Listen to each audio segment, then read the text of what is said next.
Hello everyone, today I want to introduce you to For the King and Me. So For the King and Me is a reboot of an old game of ours from 2011, which was Biblios. So in For the King and Me we decided to go for a much more familial and humoristic theme, which is much more in link with the gameplay. So in For the King and Me, you will be playing as member of a court of a brand new king, kind of an innocent king, and you will try to get the best position in his government. To do so, you will collect some cards to acquire ministers. Indeed, there are 5 ministers at the beginning of the game, and by collecting the most favor of one minister, you will earn the best position in his minister and gain the victory points accordingly. The game will be played in 2 phases, all aiming at the same thing: collect cards. There are 3 kinds of cards. The first one are the favors, as I said.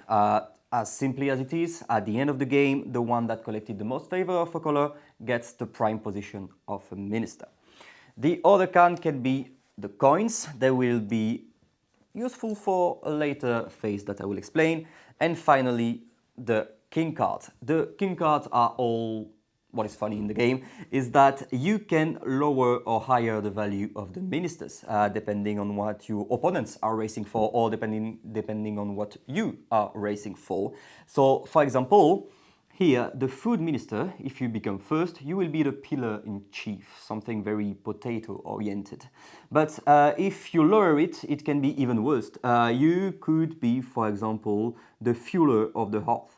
Or if you kind of increase the value of this minister, you can be the grand master of the banquets. This is all the aim of Biblios, trying to run for ministers and trying to hire their value. So how will you collect these cards? There will be simply a 2-phase game.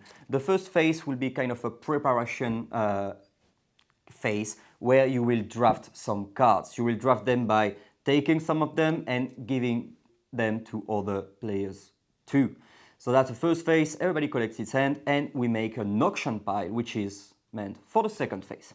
In the second phase, there will be auctions, open auctions running. And this is why during the preparation, you would have needed to collect some gold. The gold will be used to make auctions, bet on cards, trying to get the key cards from your opponents and run for the ministries that are getting more or less valuable.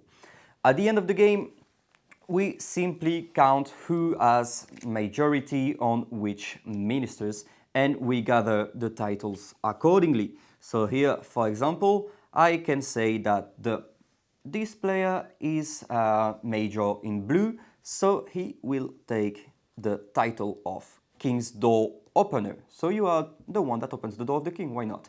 And we will do that with all the ministers and all the titles. At the end, you will have several really funny titles and kind of a quite strange and ridiculous and shameful curriculum, I can say, depending on what you took. And you can count the victory points you had. The one with the most simply wins. So this game is really meant for families. Anybody can understand it. It has proven its value over 10 years. It's more than I can say. And this new humoristic theme definitely stick to the mechanic and make it even more accessible. So yeah, don't try to ask for more information. Thank you very much and see you next time.